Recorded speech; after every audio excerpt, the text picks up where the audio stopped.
बहुत समय पहले प्राचीन भारत के कौशल राज्य में एक भयानक डर का साया था। श्रावस्ती नगर के पास के जंगल में एक रक्त पिपासु डाकू रहता था। उसका नाम था अंगुलिमाल। अंगुलिमाल का अर्थ है अंगुलियों की माला। वह हर उस व्यक्ति की एक अंगुली काटता जिसे वह मारता और उन अंगुलियों से एक भयानक माला बनाकर पहनता। अब तक वह 999 लोगों की हत्या कर चुका था। सिर्फ एक और हत्या और उसका लक्ष्य पूरा हो जाता। उसका नाम सुनकर ही लोग कांप उठते। राजा ने सिपाही भेजे लेकिन कोई लौटकर न आया। लोग उसे राक्षस समझने लगे, लेकिन वह जन्म से राक्षस नहीं था। उसका असली नाम था अहिंसक, यानी जो किसी को नुकसान न पहुंचाए। वह एक ब्राह्मण परिवार में जन्मा था और बचपन से ही अत्यंत बुद्धिमान, वेदशास्त्रों में निपुण और अनुशासित था। परंतु उसके गुरु को उसकी प्रतिभा से ईर्ष्या हो गई। एक षड्यंत्र के तहत गुरु ने उससे कहा, तुम्हारा ज्ञान पूर्ण तभी होगा जब तुम 1000 लोगों की बलि चढ़ाओ। यह एक झूठ था, एक जाल। लेकिन अहिंसक उस झूठ में फंस गया और बना अंगुलिमाल। एक दिन भगवान बुद्ध ने दिव्य दृष्टि से देखा कि अंगुलिमाल का भविष्य निर्वाण में लिखा है। हाँ, वही अंगुलिमाल। बुद्ध उस भयानक जंगल में अकेले ही चल पड़े। गांव वालों ने मना किया, रोका, मत जाइए भगवान, वह राक्षस आपको भी नहीं छोड़ेगा।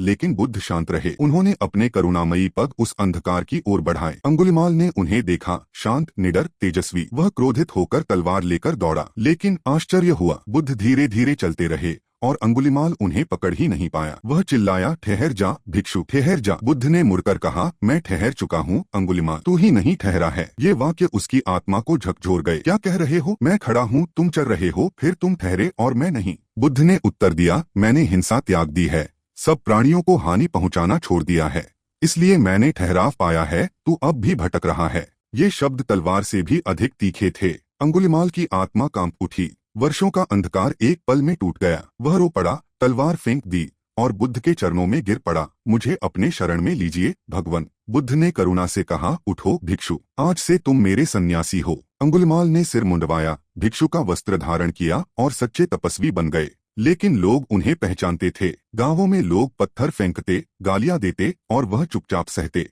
बुद्ध ने कहा, तुम अपने कर्मों का फल भुगत रहे हो, सहनशीलता ही तप है।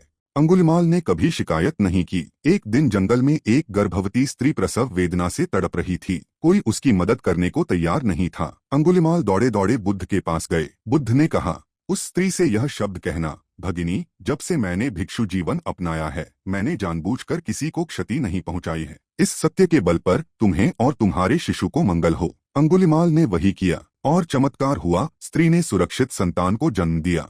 कालांतर में अंगुलिमाल ने पूर्ण अरहंत अवस्था प्राप्त की। मोह, क्रोध, हिंसा सब समाप्त। एक दिन जब भीड़ ने उन्हें पत्थरों से मारा और उनका शरीर टूट गया, उन्होंने फिर भी किसी से द्वेष नहीं रखा। बुद्ध ने कहा, जो पहले अंधकार में था अब प्रकाश बन गया है, जैसे घने बादलों से चंद्रमा निकलता है।